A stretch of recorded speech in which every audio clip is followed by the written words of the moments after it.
ಎಲ್ಲರೂ ನಮಸ್ಕಾರ. ಶುಭೋದಯ, ಶುಭ ಬೆಳಗು. ಇವತ್ತಿನ ದಿನ ಒಂದು ವಿಚಾರದ ಕುರಿತು ತಮ್ಮ ಜೊತೆ ಮಾತನಾಡ್ತಾ ಇದ್ದೀನಿ. ಅದು ದೇಶಭಕ್ತಿ ಮತ್ತು ದೇಶದ್ರೋಹ. ಯಾರು ದೇಶಭಕ್ತರು, ಯಾರ ದೇಶದ್ರೋಹಿಗಳು? ಇವತ್ತಿನ ದಿನ ಎಷ್ಟು ಸುಲಭವಾದ ವಿಚಾರ ಇದು ಅಂತಂದ್ರೆ, ಯಾರನ್ನು ಬೇಕಾದರೂ ನೀವು ದೇಶಭಕ್ತರು ಅಂತ ಹಣೆಪಟ್ಟಿಯನ್ನು ಹಚ್ಚಿಬಿಡ್ಬೋದು, ಯಾರನ್ನು ಬೇಕಾದರೂ ದೇಶದ್ರೋಹಿ ಅನ್ಬೋದು. ಅದಕ್ಕೆ ಸರಳವಾಗಿ ಇರುವ ಕೆಲವು ಅಂಶಗಳು ಯಾವುವು ಅನ್ನೋದನ್ನು ನೋಡ. ದೇಶಭಕ್ತ ಅಂತ ಕರೆಯುವುದಕ್ಕೆ ಆತ ಮೊದಲನೇದಾಗಿ ಮುಸ್ಲಿಂ ವಿರೋಧಿಯಾಗಿರಬೇಕು. ಅವನು ದೇಶಭಕ್ತ, the first thing. Second thing, ದೇಶಭಕ್ತನಾಗಿದ್ದವನು ಮೋದಿ ಅವರ ಹೊಗಳು ಭಟ್ಟರ ಪಟಾಲಂ ಏನಿದೆ ಅದರ ಭಾಗವಾಗಿರಬೇಕು. That is the second thing. Third thing, ಅವರು RSS ಪ್ರಚೋದಿತವಾದ ಏನು ಬದುಕಿನ ಮೌಲ್ಯಗಳಿವೆ, RSS ಏನ್ ಹೇಳುತ್ತೆ ಅದರನ್ನ ಅನುಸರಿಸುವವರಾಗಬೇಕು. ಒಂದು ಮೋದಿ ಭಕ್ತರಾಗಿರ್ಬೇಕು, ಒಂದು RSS ಭಕ್ತರಾಗಿರ್ಬೇಕು. ಇವೆರಡು ಬಹಳ ಮುಖ್ಯ. ಇನ್ನೊಂದು ಮುಸ್ಲಿಂ ವಿರೋಧಿಗಳಾಗಿರ್ಬೇಕು. ಅವರಿಗೆ ದೇಶಭಕ್ತಿ ಅನ್ನುವ ಒಂದು ಹಣೆಪಟ್ಟಿ ತಕ್ಷಣ ಬರುತ್ತೆ, ದೇಶಭಕ್ತರಾಗ್ತಾರೆ. ಮತ್ತು ಅವರು ಕೇಸರಿ ಬಟ್ಟೆಯನ್ನು ಹಾಕಿರ್ಬೇಕು, ಕೈಯಲ್ಲಿ ತ್ರಿಶೂಲವನ್ನ ಹಿಡಿದ್ರು ಒಳ್ಳೆಯದು, ಗಾಂಧಿಯನ್ನ ವಿರೋಧ ಮಾಡಬೇಕು, ಜವಾಹರ್ಲಾಲ್ ನೆಹರು ಅವರನ್ನ ವಿರೋಧ ಮಾಡಬೇಕು, ಗೋಡ್ಸೆ ವಾದವನ್ನ ಎತ್ತಿ ಹಿಡಿಬೇಕು, ಸಾವರ್ಕರ್ ಅತಿ ದೊಡ್ಡ ದೇಶಭಕ್ತ ಅಂತ ಹೇಳ್ಬೇಕು, ಸಾವರ್ಕರ್ ಅವರೇ ಈ ದೇಶಕ್ಕೆ ಸ್ವಾತಂತ್ರ್ಯ ತಂದು ಕೊಟ್ರು ಅನ್ಬೇಕು, ಗೋಲ್ವಾಲ್ಕರ್ ಅವರನ್ನ ಹೊಗಳಬೇಕು, ಬಿಜೆಪಿಯ ಧರ್ಮಗ್ರಂಥವಾಗಿರುವ RSS ನ ಧರ್ಮಗ್ರಂಥವಾಗಿರುವ ಬಂಚ್ ಆಫ್ ಥಾಟ್ಸ್ ಏನಿದೆ ಅದನ್ನ ಓದಿರ್ಬೇಕು. ಸೊ ಅವನು ದೇಶಭಕ್ತ ಆಗ್ತಾನೆ. ದೇಶದ್ರೋಹಿ ಯಾರಾಗ್ತಾರೆ? ದೇಶದ್ರೋಹಿ ಅಂತ ಹಣೆಪಟ್ಟಿ ಪಡೆಯೋದಕ್ಕೆ ಬಹಳ ಸರಳವಾದ ಕೆಲವು ವಿಧಾನಗಳಿವೆ. ಒಂದು, ನೀವು ಮೋದಿಯವರನ್ನ ವಿರೋಧಿಸಿದ್ರೆ ನೀವು ದೇಶದ್ರೋಹಿಗಳಾಗ್ತೀರಿ. RSS ಅನ್ನ ವಿರೋಧಿಸಿದರೆ ನೀವು ದೇಶದ್ರೋಹಿಗಳಾಗ್ತೀರಿ. ನಿಮಗೆ ಸ್ವತಂತ್ರ ವಿಚಾರಧಾರೆ ಇದ್ದರೆ ನೀವು ದೇಶದ್ರೋಹಿಗಳಾಗ್ತೀರಿ. ನೀವು ಪ್ರಭುತ್ವವನ್ನ ಪ್ರಶ್ನಿಸಿದರೆ ನೀವು ದೇಶದ್ರೋಹಿಗಳಾಗ್ತೀರಿ. ಆದ್ರಿಂದ ದೇಶದ್ರೋಹಿ ಹಣೆಪಟ್ಟಿಯನ್ನ ಯಾರಿಗೆ ಬೇಕಾದರೂ ಯಾವ ಸಂದರ್ಭದಲ್ಲೂ ಅಂಟಿಸಬಹುದು. ಬಿಜೆಪಿ ಮತ್ತು RSS ಸಂಘ ಪರಿವಾರವನ್ನ ವಿರೋಧಿಸುವವರು ಪ್ರತಿ ಕ್ಷಣ ಈ ದೇಶದಲ್ಲಿ ನಾನು ದೇಶಭಕ್ತ ಅಂತ ಪ್ರೂವ್ ಮಾಡೋದಕ್ಕೆ ಹೆಣಗಾಡಬೇಕಾಗತ್ತೆ. ಅದಿಲ್ಲದಿದ್ರೆ ಆತ ದೇಶದ್ರೋಹಿ ಆಗ್ತಾನೆ. ಕಮಿಂಗ್ ಟು ದ ಸಬ್ಜೆಕ್ಟ್ ನಾವು ಇವತ್ತಿನ ವಿಚಾರಕ್ಕೆ ಬರ್ತೀವಿ. ಅದೇನು ಅಂದ್ರೆ, ಏನು ಸಂಸತ್ತಿನ ಲೋಕಸಭೆಯ ಪ್ರತಿಪಕ್ಷದ ನಾಯಕರಾಗಲು ರಾಹುಲ್ ಗಾಂಧಿ ಅವರು ದೇಶದ್ರೋಹಿಯೇ. ಅವರು ವಿದೇಶಕ್ಕೆ ಹೋಗಿ ಮಾತನಾಡಿದ ಸಂದರ್ಭದಲ್ಲೆಲ್ಲ ರಾಹುಲ್ ಗಾಂಧಿ ಅವರ ಮೇಲೆ ದೇಶದ್ರೋಹದ ಪಟ್ಟವನ್ನು ಕಟ್ಟಲಾಗುತ್ತೆ. ಅದರಂತೆ ಅಮೆರಿಕದ ಯಾವುದೋ ಉದ್ಯಮಿಯ ಏಜೆಂಟ್ ಅಂತ ಹೇಳಲಾಗುತ್ತೆ. ಈಗ ಮತ್ತೆ ಈ ವಿಚಾರ ಮುನ್ನೆಲೆಗೆ ಬರುವುದಕ್ಕೆ ಕಾರಣ ರಾಹುಲ್ ಗಾಂಧಿ ಅಮೆರಿಕಕ್ಕೆ ಪ್ರವಾಸ ಮಾಡಿದ ಭಾಷಣ. ಈ ಹಿಂದೆ ಕೂಡ ಯಾವಾಗ ರಾಹುಲ್ ಗಾಂಧಿಯವರು ವಿದೇಶಕ್ಕೆ ಹೋಗಿ ಮಾತನಾಡಿದ್ರು, ಆಕ್ಸ್ಫರ್ಡ್ ಯೂನಿವರ್ಸಿಟಿಯಲ್ಲಿ, ಬೇರೆ ಬೇರೆ ವಿಶ್ವವಿದ್ಯಾಲಯದಲ್ಲಿ, ಆಗೆಲ್ಲ ಅವರು ವಿವಾದಕ್ಕೆ ಕಾರಣರಾಗಿದ್ದಾರೆ. ರಾಹುಲ್ ಗಾಂಧಿ ಸುಶಿಕ್ಷಿತರು, ಅಶಿಕ್ಷಿತರಲ್ಲ. ರಾಹುಲ್ ಗಾಂಧಿ ಅತ್ಯುತ್ತಮ ವಿಶ್ವವಿದ್ಯಾಲಯದಲ್ಲಿ ಓದಿದ್ದಾರೆ. ಅವರು ಈ ದೇಶದ ಬಗ್ಗೆ ಮಾತನಾಡಬಲ್ಲರು. ಅವರು ಬೂದಿ ಬಾಬಾ ಅಲ್ಲ. ಅವರು ಗಿಳಿಶಾಸ್ತ್ರವನ್ನ ನಂಬಲ್ಲ. ಅವರು ದಿನಕ್ಕೆ 56 ಬಾರಿ ತಮ್ಮ ಬಟ್ಟೆಯನ್ನ ಬದಲಿಸಲ್ಲ. ಅವರ ಒಟ್ಟು ಎದೆಯ ಇಂಚು ಎಷ್ಟು ಸುತ್ತಳತೆ ಇದೆ ಅನ್ನೋದು ಎಲ್ಲರಿಗೂ ಗೊತ್ತಿದೆ. ಅವ್ರು ಕ್ಲೇಮ್ ಮಾಡ್ಕೊಳ್ಳಲ್ಲ, ನನಗೆ 56 ಇಂಚು ಎದೆ ಇದೆ. ಸೊ ಹಾಗೇನೆ ರಾಹುಲ್ ಗಾಂಧಿಯವರು ರಾಜಕಾರಣಕ್ಕೆ ಧರ್ಮವನ್ನ ಬೆರೆಸುವುದನ್ನ ವಿರೋಧಿಸ್ತಾರೆ. ಅವರು ಧರ್ಮವನ್ನ ಬೆರೆಸಲ್ಲ, ಸೇರಿಸಲ್ಲ. ಅವರು ಇತ್ತೀಚಿನ ದಿನಗಳಲ್ಲಿ ಅವರು ಈವನ್ ಸಾಮಾಜಿಕ ನ್ಯಾಯದ ಬಗ್ಗೆ ಮಾತನಾಡ್ತಾರೆ. ಅವರು ಮನುಸ್ಮೃತಿಯನ್ನ ಪ್ರೊಪಗೇಟ್ ಮಾಡಲ್ಲ. ಸೊ ರಾಹುಲ್ ಗಾಂಧಿ ಅವರಿಗೆ ದೇಶದ್ರೋಹಿ ಅನ್ನುವ ಪಟ್ಟ ಬರ್ತಾ ಇದ್ರೆ ಕಾರಣಗಳು ಯಾವುದು ಅನ್ನೋದನ್ನ ನಮ್ಗೆ ಹೇಳ್ತಾ ಇದ್ದೀನಿ. ಸ್ವತಂತ್ರ ವಿಚಾರಧಾರೆ ಇದ್ರೆ ಆತ ಈ ದೇಶದಲ್ಲಿ ದೇಶದ್ರೋಹಿ ಎನಿಸ್ಕೋಬೇಕಾಗತ್ತೆ, ಪ್ರಶ್ನಿಸಿದರೆ ಆತ ದೇಶದ್ರೋಹಿ ಎನಿಸ್ಕೋಬೇಕಾಗತ್ತೆ ಅನ್ನೋದನ್ನ ನಿಮ್ಗೆ ಈಗಾಗಲೇ ಹೇಳಿದೆ. ರಾಹುಲ್ ಗಾಂಧಿ ವಿಚಾರಕ್ಕೆ ಬರ್ತೀನಿ.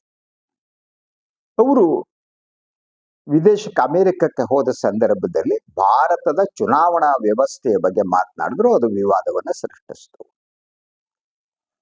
ಅವರು ಮಹಾರಾಷ್ಟ್ರ ಚುನಾವಣೆಯ ವಿಚಾರವನ್ನ ಪ್ರಸ್ತಾಪ ಮಾಡಿದ್ರು. ಮಹಾರಾಷ್ಟ್ರ ಚುನಾವಣೆಯಲ್ಲಿ ಏನು ಮತದಾನ ನಡೀತು, ಅವತ್ತು ಸಂಜೆಯ ಹೊತ್ತಿಗೆ ದೊರೆತ ಅಂಕಿಅಂಶಗಳು ರಾತ್ರಿಯ ಹೊತ್ತಿಗೆ ಇದ್ದಕ್ಕಿದ್ದಂತೆ ಬದಲಾಗಿ ಲಕ್ಷ ಗಟ್ಟಲೆ ಮತದಾನ ಜಾಸ್ತಿ ಆಯ್ತು. ಇದರಲ್ಲಿ ಏನೋ ಪ್ರಾಬ್ಲಮ್ ಇದೆ, ತಪ್ಪಿದೆ ಎಲೆಕ್ಷನ್ ಕಮಿಷನ್ ನಲ್ಲಿ ಮತ್ತು ಅದರ ಪಾರದರ್ಶಕತ್ವದ ಬಗ್ಗೆ ಅವರು ಪ್ರಶ್ನೆ ಮಾಡಿದರು. ಇದು ತಪ್ಪಾ? ವಿದೇಶದಲ್ಲಿ ಹೋದ್ರೆ ಇದನ್ನು ಮಾತನಾಡಬಾರದ? ಸೊ ಬಿಜೆಪಿಯವರು ರಾಹುಲ್ ಗಾಂಧಿ ಅವರ ಮೇಲೆ ದಾಳಿ ಮಾಡೋಕೆ ಶುರು ಮಾಡಿದ್ರು. ಬೇರೆ ಬೇರೆ ವಕ್ತಾರರುಗಳು ಬಿಜೆಪಿ ಅವ್ರು ರೆಡಿ ಮಾಡಿಬಿಟ್ಟಿರ್ತಾರೆ. ಅವರು ಮಾತನಾಡಕ್ ಶುರು ಮಾಡಿದ್ರು. ರಾಹುಲ್ ಗಾಂಧಿ ಅದ್ಯಾರ ಏಜೆಂಟು, ಅವರು ದೇಶಕ್ಕೆ ಅವಮಾನ ಮಾಡ್ತಿದ್ದಾರೆ, ಇದು ದೇಶದ್ರೋಹ. ಇದನ್ನ ಗೋಧಿ ಮೀಡಿಯಾಗಳು ಬಹಳ ಸೀರಿಯಸ್ ಆಗಿ ಪ್ರೊಪೋಗೇಟ್ ಮಾಡಕ್ ಶುರು ಮಾಡಿದ್ರು, ರಾಹುಲ್ ಗಾಂಧಿ ಮೇಲೆ ಅಟ್ಯಾಕ್ ಮಾಡಕ್ ಶುರು ಮಾಡಿದ್ರು.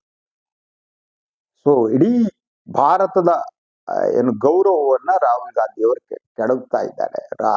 ಅದರ ಜೊತೆಗೆ ರಾಹುಲ್ ಗಾಂಧಿ ಅವರು ವಿದೇಶಕ್ಕೆ ಹೋಗಿ ಭಾರತಕ್ಕೆ ಅವಮಾನ ಮಾಡ್ತಿದ್ದಾರೆ ಅನ್ನೋದು, ಇದು ಸೀರಿಯಸ್ ಆಗಿ ಇದ್ರ ಬಗ್ಗೆ ಮಾಧ್ಯಮಗಳಲ್ಲಿ ಚರ್ಚೆ ನಡೆಯೋಕೆ ಪ್ರಾರಂಭ ಆಯ್ತು.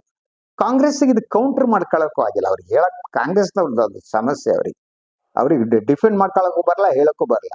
ಯಾರ್ಯಾರನ್ನ ವಕ್ತಾರರು ಅಂತ ನೇಮಿಸ್ಕೊಂಡಿರ್ತಾರೆ, ಎಲ್ಲ ಪ್ರೆಷರ್ಗಳ ಮೇಲೆ ಅವು ಮಾತಾಡೋಕ್ಕೂ ಬರಲ್ಲ ವಕ್ತಾರರುಗಳಿಗೆ. ಅವು ಏನೇನೋ ಹೇಳ್ತವೆ. 100 ಜನ ವಕ್ತಾರರು ಇರ್ತಾರೆ. ನೀವು ನ್ಯಾಷನಲ್ ಲೆವೆಲ್, ಸ್ಟೇಟ್ ಲೆವೆಲ್ ನೋಡಿ, ಅರ್ಧಕ್ಕರ್ಧ ವಕ್ತಾರರೇ ಅವರು, ಮಾತಾಡೋಕ್ಕೂ ಬರಲ್ಲ, ಗೊತ್ತು ಇರೋ.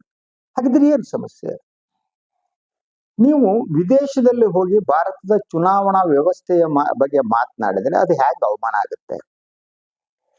ಚುನಾವಣಾ ಆಯೋಗದ ಪ್ರಾಮಾಣಿಕತೆಯವನ್ನ ಪ್ರಶ್ನಿಸಿದ್ರೆ ಅದು ದೇಶಕ್ಕೆ ಮಾಡುವ ಅವಮಾನ ಹೇಗಾಗುತ್ತೆ? ಭಾರತೀಯ ಜನತಾ ಪಕ್ಷವನ್ನ ಟೀಕಿಸಿದರೆ ಅದು ದೇಶಕ್ಕೆ ಮಾಡುವ ಅವಮಾನ ಹೇಗಾಗುತ್ತೆ? ನರೇಂದ್ರ ಮೋದಿ ಅವರನ್ನ ಟೀಕಿಸಿದ್ರೆ ಅದು ದೇಶಕ್ಕೆ ಮಾಡುವ ಅವಮಾನ ಹೇಗಾಗುತ್ತೆ? ಯೋಚಿಸಿ. ಅಮಿತ್ ಶಾ ಅವ್ರನ್ನ ಟೀಕಿಸಿದ್ರೆ ಅದು ದೇಶಕ್ಕೆ ಮಾಡುವ ಅವಮಾನ ಹೇಗಾಗುತ್ತೆ? ದೇಶವೇ ನರೇಂದ್ರ ಮೋದಿನ, ದೇಶವೇ ಅಂದ್ರೆ ಬಿಜೆಪಿನ, ದೇಶವೇ ಅಂದ್ರೆ ಇಲೆಕ್ಷನ್ ಕಮಿಷನ್ನ, ದೇಶವೇ ಅಂದ್ರೆ ಇಡಿನ, ದೇಶವೇ ಅಂತಂದ್ರೆ ಸಿಬಿಐನ. ಸೊ ಈ ಕಾನ್ಸ್ಟಿಟ್ಯೂಷನಲ್ ಆದ ಈ ಸಂಸ್ಥೆಗಳೇನಿವೆ, ಈ ಸಂಸ್ಥೆಗಳ ಕಾರ್ಯವಿಧಾನದ ಬಗ್ಗೆ ಪ್ರಶ್ನಿಸಿದ್ರೆ ಅದನ್ನ ದೇಶದ ಜೊತೆ ಯಾಕೆ ಜೋಡಿಸ್ತೀರಿ ಮತ್ತು ದೇಶಕ್ಕೆ ಯಾಕೆ ಅವಮಾನ ಅಂತೀರಿ? ಇದು ಪ್ರಶ್ನೆ. ಈ ಪ್ರಶ್ನೆಯನ್ನ ಇವತ್ತಿನ ದಿನ ನಾವು ಕೇಳಲೇಬೇಕಾಗಿದೆ. ಚುನಾವಣಾ ಕಮಿಷನ್ ಮತ್ತು ಇವಿಎಂ, ಎಲೆಕ್ಟ್ರಾನಿಕ್ ವೋಟಿಂಗ್ ಮಿಷಿನ್ ಏನಿದೆ, ಅದ್ರ ಬಗ್ಗೆ ಹಲವಾರು ಪ್ರಶ್ನೆಗಳಿವೆ. ಅದರ ಜೊತೆಗೆ ರಾಹುಲ್ ಗಾಂಧಿ ಅವರು ಎತ್ತಿರುವ ಪ್ರಶ್ನೆ ಮಹಾರಾಷ್ಟ್ರ ಚುನಾವಣೆಯ ಬಗ್ಗೆ ಬಹಳ ಪ್ರಮುಖವಾದ ಪ್ರಶ್ನೆ. ಬಿಜೆಪಿ ಅದ್ರ ಬಗ್ಗೆ ಉತ್ತರ ಕೊಡ್ಬೇಕಲ್ವಾ? ಸರ್ಕಾರ ಉತ್ತರ ಕೊಡ್ಬೇಕಲ್ವಾ? ಇಲೆಕ್ಷನ್ ಕಮಿಷನ್ ಉತ್ತರ ಕೊಡ್ಬೇಕಲ್ವಾ? ಸೊ ಒಟ್ಟಾರೆ ಮಹಾರಾಷ್ಟ್ರದಲ್ಲಿ ಮತದಾನ ಏನ್ ನಡೆದಿದೆ, ಆ ಮತದಾನದ ಪ್ರಮಾಣ ಇದ್ದಕ್ಕಿದ್ದ ಹಾಗೆ ರಾತ್ರಿ ಆಗುವ ಹೊತ್ತಿಗೆ ಆ ಪ್ರಮಾಣದಲ್ಲಿ ಹೆಚ್ಚಾಗಿ ಆಗತ್ತೆ ಅನ್ನೋದು ಪ್ರಶ್ನೆ. ಈ ಪ್ರಶ್ನೆಗೆ ಉತ್ತರ ಕೊಡಬೇಕಾದ್ದು ಚುನಾವಣಾ ಆಯೋಗದ ಕರ್ತವ್ಯ, ಸರ್ಕಾರದ ಕರ್ತವ್ಯ. ಆದ್ರೆ ಅದಕ್ಕೆ ಉತ್ತರ ಕೊಡದೇನೆ ಈ ಪ್ರಶ್ನೆಯನ್ನ ವಿದೇಶದಲ್ಲಿ ಎತ್ತಿದರೆ ದೇಶಕ್ಕೆ ಅವಮಾನ ಅನ್ನುವ ಪ್ರಚಾರ ಮಾಡ್ತಾ ಯಾವುದೋ ಅಮೆರಿಕಾದ ಉದ್ಯಮಿಗ ಒಬ್ಬರ ಹೆಸರು ಹೇಳ್ತಾ ಅವರ ಏಜೆಂಟ್ ರಾಹುಲ್ ಗಾಂಧಿ ಅಂತೇಳಿ ಬಿಜೆಪಿ ಹೇಳ್ತಾರೆ. ಆದ್ರೆ ಮೂಲಭೂತ ಪ್ರಶ್ನೆಗೆ ಯಾಕೆ ಉತ್ತರ ಕೊಡ? ದೇಶಕ್ಕೆ ಅವಮಾನ ಮಾಡಿದ್ರೆ ಎಸ್, ಗೌರವವನ್ನು ಚ್ಯುತಿ ಬರೋ ಹಾಗೆ ಮಾಡಿದ್ರೆ ಅದಕ್ಕೆ ಟೀಕಿಸ್ಬೇಕು, ಯಾರು ಬೇಕಾದ್ರೂ ಟೀಕಿಸ್ಬೇಕು. ಆ ದೇಶದ ಗೌರವವನ್ನ ಕೆಡುವ ಅಥವಾ ವಿದೇಶದಲ್ಲಿ ಅಪಪ್ರಚಾರ ಮಾಡುವ ಅಧಿಕಾರ ಯಾರಿಗೂ ಇಲ್ಲ, ರಾಹುಲ್ ಗಾಂಧಿ ಅವರಿಗೆ. ಆದ್ರೆ ಅವರು ಎತ್ತಿರುವ ಪ್ರಶ್ನೆ ಯಾವುದು ಅನ್ನುವುದು ಮುಖ್ಯ ಅಲ್ವಾ? ಪ್ರಶ್ನೆಯನ್ನೇ ಕೇಳಕೂಡದು ಅನ್ನುವುದು ಇದು ಅಪಾಯದ ಬಹುದೊಡ್ಡ ಇದು. ನೀವು ಮೊದಲನೇದಾಗಿ ಪ್ರಶ್ನೆಯನ್ನ ಕೇಳ್ಕೂಡುದು. ವಿದೇಶದಲ್ಲಿ ಪ್ರಶ್ನೆ ಕೇಳ್ಬಿಟ್ರೆ ವಿದೇಶಗಳಲ್ಲಿ ನಮ್ಮ ಅವಮಾನ ಆಗುತ್ತೆ. ಅಲ್ರಿ ಮುಚ್ಚುಗಡೆ ಅವಮಾನ ಆಗಾಗಿ ನಮ್ಮ ಚುನಾವಣಾ ವ್ಯವಸ್ಥೆ ಇದ್ರೆ ಅದನ್ನ ವಿದೇಶದಲ್ಲಿ ಪ್ರಶ್ನಿಸಬಹುದು, ಚಂದ್ರಲೇಖಕ್ಕೂ ಹೋಗಿ ಪ್ರಶ್ನಿಸಬಹುದು, ಮಂಗಳ ಲೋಕಕ್ಕೂ ಹೋಗಿ ಪ್ರಶ್ನಿಸಬಹುದು, ಶುಕ್ರ ಗ್ರಹಕ್ಕೂ ಹೋಗಿ ಎಲ್ಲಿ ಬೇಕಾದ್ರೂ ಪ್ರಶ್ನಿಸಬಹುದು. ಅದ್ರಲ್ಲಿ ಏನ್ ತಪ್ಪಿದೆ? ಚುನಾವಣಾ ಆಯೋಗ ಅದು ಪ್ರಾಮಾಣಿಕವಾಗಿ ಕೆಲಸ ಮಾಡಬೇಕಾದ ಚುನಾವಣಾ ಆಯೋಗ ಪ್ರಭುತ್ವದ ಏಜೆಂಟ್ ಅಂತೆ ಆಡಳಿತಾರೂಢ ಪಕ್ಷಕ್ಕೆ ಸಹಾಯ ಮಾಡುವ ರೀತಿಯಲ್ಲಿ ಕೆಲಸ ಮಾಡಿದರೆ ಅದನ್ನ ಪ್ರಶ್ನಿಸಲೇಬೇಕಾಗಿದೆ ಒಬ್ಬ ಪ್ರತಿಪಕ್ಷದ ನಾಯಕರಾಗಿ. ಈ ಸೂಕ್ಷ್ಮತೆ ನಮಗೆ ಅಂದ್ರೆ ಇನ್ನೊಂದು, ನೀವು ಯಾಕೆ ದೇಶ ಪ್ರೇಮ ಮತ್ತು ಮೋದಿ, ದೇಶ ದ್ರೋಹ ಮತ್ತು ರಾಹುಲ್ ಗಾಂಧಿ. ಮೋದಿಯವರು ದೇಶ ಪ್ರೇಮವನ್ನ, ದೇಶಭಕ್ತಿಯನ್ನು ರಿಪ್ರೆಸೆಂಟ್ ಮಾಡ್ತಾರೆ, ರಾಹುಲ್ ಗಾಂಧಿ ಅವರು ದೇಶ ದ್ರೋಹವನ್ನ ರಿಪ್ರೆಸೆಂಟ್ ಮಾಡ್ತಾರೆ ಅನ್ನುವ ನೆರೇಟಿವ್ಸ್ ಅನ್ನ ಸಿಸ್ಟಮೆಟಿಕಲ್ಲಿ ಬಿಲ್ಡ್ ಮಾಡಲಾಗ್ತಾ ಇದೆ. ಅದನ್ನ ಭಾರತೀಯ ಗೋಧಿ ಮಾಧ್ಯಮಗಳನ್ನ ಬಳಸಿಕೊಂಡು ಇದು ಕಳೆದ ಸುಮಾರು 1 ದಶಕದಿಂದಲೂ ಹೆಚ್ಚು ಕಾಲದಿಂದ ಇದು ನಡೀತಾನೆ ಇದೆ. ಹಾಗೆ ನೋಡಿದ್ರೆ ಹಲವಾರು ಪ್ರಮುಖ ವಿಚಾರಗಳ ಬಗ್ಗೆ ಲೋಕಸಭೆಯಲ್ಲಿ ರಾಹುಲ್ ಗಾಂಧಿ ಅವರು ಪ್ರಶ್ನಿಸಿದ್ದಾರೆ. ಅನುಮಾನ ಬೇಕಾಗಿಲ್ಲ. ಅವರು ಯಾವ ಯಾವ ವಿಚಾರವನ್ನ ಪ್ರಶ್ನಿಸಿದ್ದಾರೋ, ಸೊ ಅದಾನಿ ಮತ್ತು ಮೋದಿ ನಂಟಿನ ಬಗ್ಗೆ ಅವರು ಎತ್ತಿರುವ ಪ್ರಶ್ನೆಗಳಿಗೆ ಇದುವರೆಗೆ ಉತ್ತರ ದೊರಕಿಲ್ಲ. ರಫಾಲ್ ಹಗರಣದ ಬಗ್ಗೆ ಅವರು ಕೇಳಿರುವ ಪ್ರಶ್ನೆಗೆ ಇದುವರೆಗೆ ಉತ್ತರ ಸಿಕ್ಕಿಲ್ಲ. ರಾಹುಲ್ ಗಾಂಧಿ ಯಾವ ಯಾವ ವಿಚಾರವನ್ನ ಲೋಕಸಭೆಯಲ್ಲಿ ಪ್ರಶ್ನಿಸಿದ್ದಾರೆ, ಪ್ರಸ್ತಾಪಿಸಿದ್ದಾರೆ, ಆ ವಿಚಾರಗಳಿಗೆ ಇದುವರೆಗೆ ಪ್ರಭುತ್ವ ಉತ್ತರ ಕೊಟ್ಟಿಲ್ಲ. ಯಾಕೆ ಉತ್ತರ ಕೊಟ್ಟಿಲ್ಲ? 2 ಕಾರಣಗಳಿವೆ ಇದರಲ್ಲಿ. ಇಂತಹ ಪ್ರಶ್ನೆಗಳಿಗೆ ಉತ್ತರ ಕೊಡುವ ಮೂಲಕ ಬಿಜೆಪಿ ಸರ್ಕಾರ ಸಿಕ್ಕಾಕೊಳ್ಳುತ್ತೆ. ಆದ್ರಿಂದ ಪ್ರಶ್ನೆಗೆ ಉತ್ತರ ಕೊಡಲ್ಲ. ಅದ್ರ ಜೊತೆಗೆ ರಾಹುಲ್ ಗಾಂಧಿ ಅವರ ಇಮೇಜ್ ಏನಿದೆ, ಆ ಇಮೇಜ್ ಬೆಳೀತಾ ಹೋಗುತ್ತೆ. ರಾಹುಲ್ ಗಾಂಧಿ ಅವರ ಇಮೇಜ್ ಬೆಳೆದಿದ್ದಕ್ಕೆ ಮಾಡಬೇಕಾದ ಒಂದೇ ಒಂದು ಕೆಲಸ ಅಂತಂದ್ರೆ, ಒಂದು, ಅವರು ಎತ್ತಿರುವ ಪ್ರಶ್ನೆಗಳು ಅಂತ ಸ್ವೀಕರಿಸದೆ ಅದಕ್ಕೆ ಉತ್ತರ ಕೊಡದೆ ಇರೋದು. That is the first thing.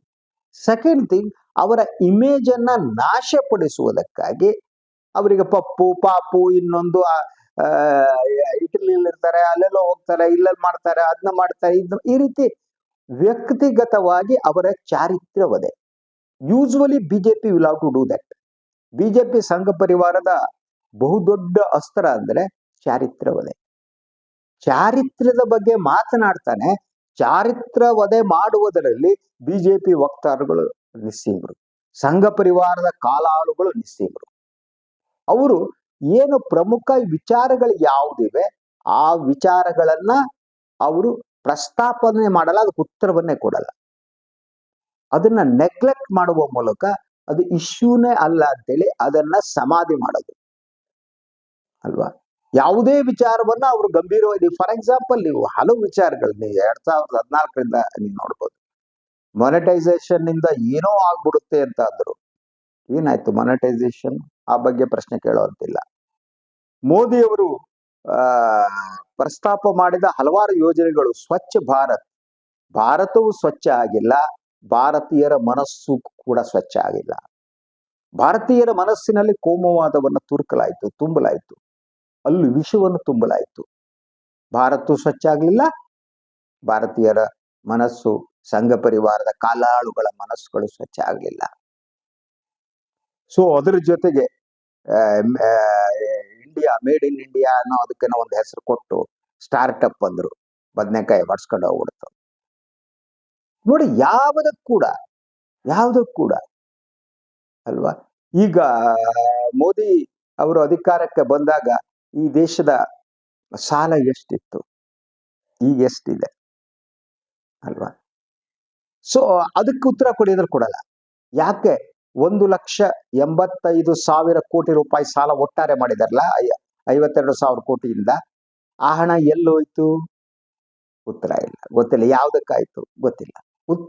ಪ್ರಶ್ನೆಗಳನ್ನ ಕೇಳಕೊಳ್ಳೋದು ಅನ್ನೋದೇನಿದೆಯಲ್ಲ, ಅದು ಸರ್ವಾಧಿಕಾರಿಗಳ ಮೂಲ ಲಕ್ಷಣ. ಅವರು ಪ್ರಶ್ನೆಗಳನ್ನ ಸಹಿಸೋದಿಲ್ಲ. ಬಹಳ ನೀವು ಸ್ಪಷ್ಟವಾಗಿ ಸರ್ವಾಧಿಕಾರಿಗಳನ್ನ ನೋಡ್ತಾ ಹೋಗಿ. ಒಂದನೇದು, ಅವ್ರಿಗೆ ಪ್ರಶ್ನೆ ಕೇಳಿದ್ರೆ ಸಿಟ್ಟು ಬರುತ್ತೆ, ಪ್ರಶ್ನೆ ಕೇಳಲ್ಲ. ಎರಡನೇದು, ಅವರು ನಗುವಿನ ವಿರೋಧಿಗಳಾಗಿರ್ತಾರೆ, ಮನಸ್ಸು ಬಿಟ್ಟು ಅವರೆಂದೂ ನಗಲ್ಲ. ನೀವೆಲ್ಲಾದ್ರೂ ಅಮಿತ್ ಶಾ ನರೇಂದ್ರ ಮೋದಿ ಅವ್ರನ್ನ ಹೃದಯ ಬಿಟ್ಟು ಮನಸ್ಸು ಬಿಟ್ಟು ನಕ್ಕಿದ್ದನ್ನು ನೋಡಿದ್ದೀರಾ? ನೆವರ್, ನೋಡಲ್ಲ. ಅವರು ನಗಲ್ಲ, ಮತ್ತು ಬೇರೆಯವರು ನಕ್ಕರು ಕೂಡ ಅವ್ರಿಗೆ ಸಹಿಸಲ್ಲ. ನನ್ನ ನೋಡ್ಲಾಗ್ತಿದ್ದಾರೆ ಅಂತ ಒಳಗಡೆ ಕಾಡ್ತಾ ಇರುತ್ತೆ ಅವ್ರಿಗೆ. ನಗುವಿನ ವಿರೋಧಿಯಾಗಿರ್ತಾರೆ, ನಗಿಸುವವರ ವಿರೋಧಿಯಾಗಿರ್ತಾರೆ.